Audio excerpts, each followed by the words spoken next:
जरूरत है। Empirical data का क्या मतलब होता है? डाटा का मतलब जो जात की संख्या है उसके बारे में, जो आंकड़ा है उसके बारे में। कोर्ट ने कहा इंपेरिकल डाटा नहीं है, इंपेरिकल डाटा लाइए और तब हमसे कहिए, हम इस पर विचार करेंगे। इंपेरिकल डाटा का क्या मतलब है? इंपेरिकल डाटा का मतलब है कि अनुमान के आधार पर नहीं चलेगा, जो 100 साल पहले जात की गिनती हुई उसके आधार पर नहीं चलेगा।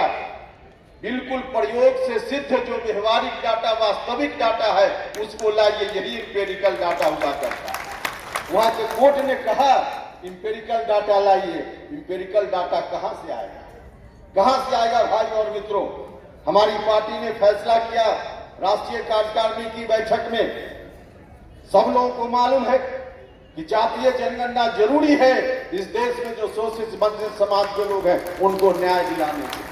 ऐसे ही हम लोगों ने नहीं कहा, ऐसे ही हमारे नेता नीतीश कुमार जी ने नहीं कहा, और ऐसे ही राष्ट्रीय अध्यक्ष जी ने उस बैठक में फैसला नहीं लिया। वास्तव में आवश्यक है। आज कोर्ट भी कह रहा है, एक बार नहीं, न जाने कितनी बार देश के सुप्रीम कोर्ट और विभिन्न न्यायालयों के हाई कोर्ट ने कहा कि डाटा आपके पास नहीं है। 100 साल पुराना डाटा 1931 में जात की गिनती हुई, लगभग 100 साल पहले, तो डाटा आपके पास नहीं, डाटा नहीं है। इसलिए हम लोगों ने कहा, हमारी पार्टी ने कहा कि जात की गिनती जरूरी है। और हम जब भारत सरकार में मंत्री थे, उस वक्त मंत्री थे 2018 में, तब उस समय भारतीय जनता पार्टी के एक बहुत बड़े नेता, जो आज भी बड़े नेता हैं और भारत सरकार की मंत्री परिषद के सदस्य हैं, उस समय उन्होंने कहा था, उसी वक्त कहा था कि 2021 में जो जनरल सेंसस होगा उसके साथ जात की गिनती हम कराएंगे। भारत की सरकार के बहुत महत्वपूर्ण मंत्री ने पार्लियामेंट में स्टेटमेंट दिया, 2018 का स्टेटमेंट। लेकिन आज क्यों बोलती बंद है लोगों? आज क्या दिक्कत हो गई? आज जरूरत है इस बात की।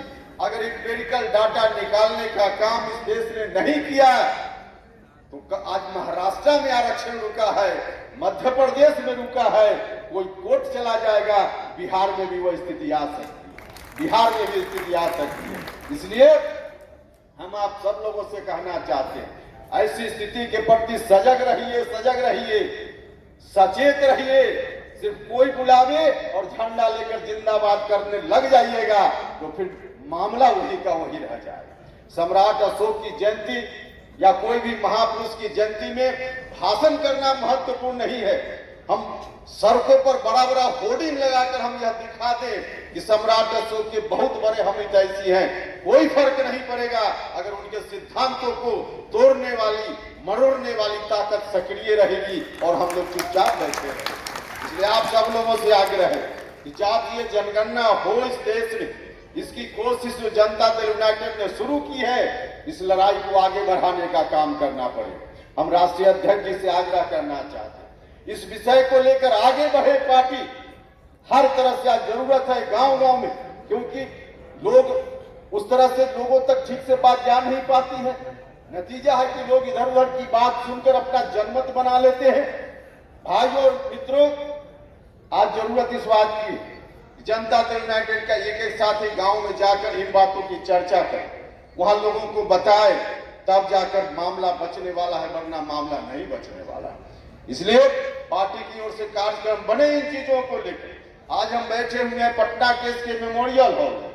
आज जरूरत है कि तमाम प्रखंड कार्यालय में इस तरह का कार्यक्रम हो, जिला के मुख्यालयों में इस तरह का काम हो, हर जगह इस तरह का काम हो, ताकि लोग चीजों को समझ पाए और सचेत हो पाए। इस बात की आवश्यकता है। इसलिए मैं पार्टी से आग्रह करना चाहता हूं कि इस काम को आगे बढ़ाना चाहिए। कोर्ट में आखिर इस तरह का फैसला क्यों आता है? भाइयों और मित्रों, निश्चित रूप से अभी जो कोर्ट ने फैसला दिया उसको एक बड़ा बहाना मिला कि डाटा नहीं है, डाटा नहीं है। कोर्ट ने फैसला दिया, लेकिन कोर्ट ने सिर्फ इसलिए फैसला नहीं लिया, कोर्ट में बैठे हुए लोग भी जो हैं, कोर्ट में जो बैठे हुए लोग हैं, कौन लोग बैठे हुए हैं? हाई कोर्ट और सुप्रीम कोर्ट में कौन लोग बैठे हुए हैं? हाई कोर्ट और सुप्रीम कोर्ट में कोई शोषित समाज का आदमी, वंचित समाज का आदमी, गरीब समाज का आदमी अपवाद के रूप में कभी कभी न्यायपालिका में जाकर वह जज बनता है, बाकी लोग जज तो बनते ही नहीं। जज तो लोग बनते ही नहीं है भाइयों। और इसमें कोई जात की बात नहीं। शोषित समाज में आज जो व्यवस्था है न्यायपालिका में न्यायाधीश बनने की, बहुत दुख होता है हम सब लोगों को यह बात सोचते हुए। आज डेमोक्रेसी की हम दुहाई देते हैं। दुनिया में सबसे बड़ा डेमोक्रेटिक स्टेट हमारा, कंट्री हमारा, हम इस बात की दुहाई देते हैं। लेकिन जो प्रजातंत्र के अलग अलग अंग होते हैं, व्यवस्थापिका, कार्यपालिका, न्यायपालिका, व्यवस्थापिका कार्यपालिका में तो निश्चित रूप से थोड़ी कोशिश है कि जनतांत्रिक व्यवस्था के आधार पर, वह जनतांत्रिक सिस्टम के आधार पर यह चले। लेकिन मुझको कहने में कोई हिचक नहीं है कि देश में जो सबसे बड़ा प्रजातंत्र का हिस्सा न्यायपालिका, उसमें आज भी डेमोक्रेसी नहीं है, गैर संवैधानिक व्यवस्था है, गैर प्रजातांत्रिक व्यवस्था है। आज जो व्यवस्था है न्यायाधीशों की नियुक्ति की व्यवस्था, उस व्यवस्था के रहते हुए आप छोड़ दीजिए किसी दलित समाज का आदमी न्यायपालिका में जज बनता है कि नहीं बनता है, कोई अति पिछड़ा समाज का आदमी न्यायपालिका में जज बनता है कि नहीं बनता है। आज जो सिस्टम है उस सिस्टम के तहत गरीब घर का कोई ब्राह्मण परिवार का भी नौजवान, कोई राजपूत भूमिहार समाज का भी नौजवान अगर गरीब घर का है, पैसा नहीं, उसके पास पहुंच नहीं है, तो वह भी न्यायपालिका में, सुप्रीम कोर्ट, हाई कोर्ट में जज नहीं बन सकता है। आज इसी स्थिति में चल रहा है। यही न्याय वहां बहाली की प्रक्रिया है। जज लोगों की एक कमेटी होती है और वो कमेटी के लोग बैठते हैं, अपनी जेब से पुर्जा निकालते हैं और जिसका नाम लिख दिया वही लोग जज बन जाते हैं। बस यही जज बनने की प्रक्रिया है, कोई प्रक्रिया नहीं। एक किरानी की बहाली के लिए परीक्षा होती है, इंटरव्यू होता है, लेकिन जज की बहाली के लिए कोई परीक्षा नहीं, कोई इंटरव्यू नहीं।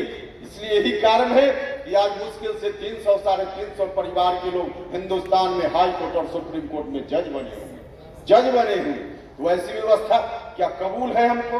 और ऐसी व्यवस्था जब तक रहेगी गरीबों को न्याय मिल सकता है क्या? नहीं मिल रहा है, नहीं मिल रहा है। और जब तक गरीबों को न्याय नहीं मिले, समाज में जो विषमता है वह विषमता नहीं समाप्त होगी। और जब तक समाज में विषमता नहीं समाप्त होगी, तब तक सम्राट अशोक के चरणों में हम सच्ची श्रद्धांजलि अर्पित कर रहे हैं। यह नहीं संभव। इसलिए हम आप सब लोगों से गुजारिश करना चाहते हैं, इन चीजों पर हम लोगों को सचेत होना चाहिए, सजग होना चाहिए। हमारी पार्टी हर तरह से सजग है, सचेत है, लेकिन और मजबूती से लोगों के बीच बात को ले जाने की जरूरत है, और मजबूती से ले जाने की जरूरत है। कोशिश तो बहुत तरह से हो रही, कुछ और चर्चा करेंगे तो राजनीति की बात ज्यादा हो जाएगी, इसलिए हम अब बहुत चर्चा नहीं करेंगे। लेकिन एक दो बात हम जरूर आपके बीच कहना चाहेंगे। चाहे जिस तरह का प्रयास हो, दो चीज पर हम समझौता नहीं करने वाले हैं, दो चीज पर हम समझौता नहीं करने वाले हैं। एक हमारा नेतृत्व, हम इस पर कोई समझौता नहीं करने वाले हैं। बिहार में नीतीश कुमार जी हमारे नेता हैं, रहेंगे, बिहार के मुख्यमंत्री हैं, रहेंगे। इस पर हम किसी भी परिस्थिति में समझौता नहीं कर सकते, हम नहीं कर सकते समझौता। और दूसरी चीज जो हमारा सिद्धांत है, जिन सिद्धांतों पर हमारी पार्टी चल रही है, उससे भी हम कोई समझौता नहीं कर सकते। हम उससे आगे पीछे हम नहीं हो सकते। हम उन्हीं सिद्धांतों पर चलने का काम करें और उन्हीं सिद्धांतों का डिमांड है कि जो व्यवस्था है उस व्यवस्था में समाज में कैसे सामाजिक विषमता समाप्त हो। और इसी के लिए जरूरी है कि सम्राट अशोक जैसे महापुरुषों को याद करके हम आगे बढ़े, उनके रास्ते पर चलते रहे, मजबूती से चलते रहे, सिर्फ भाषण के माध्यम से नहीं, काम के माध्यम से चलते रहे, काम के माध्यम से चलते रहे। तो भाई और मित्रों, यही आग्रह आप सब लोगों से है कि आप सब लोग इतनी बड़ी संख्या में आए। गर्मी का समय है, आज गांधी सेतु जाम हो गया, मुझको जानकारी मिली कि 50 से ज्यादा बस वही फंसी हुई रह गई थी बहुत देर तक। तो आप सब लोग आए, बिहार के विभिन्न जिलों से, सभी जिलों से लोग आए हैं, बड़ी संख्या में लोग आए हैं।